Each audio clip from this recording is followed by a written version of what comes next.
Assalamualaikum, arдақты қазақ елі, қадірменді қонақтар. Қайырлы күн, құрметті қауым.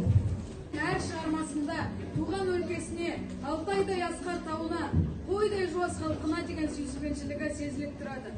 Өмір ешқашан шешімі табылмас жұмбақ. Егер осы тұрған жерімізде тұп-тура шығысқа қарай тартсақ, қайда баратынымызды білеміз. Жаным, қолыңнан олсын дегенсің ғой.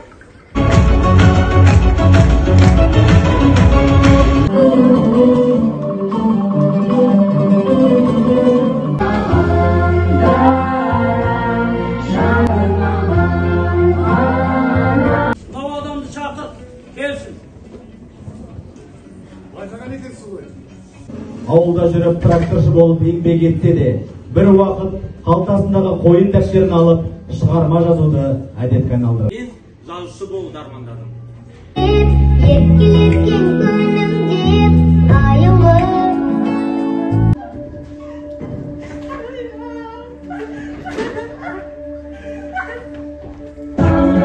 Şarkı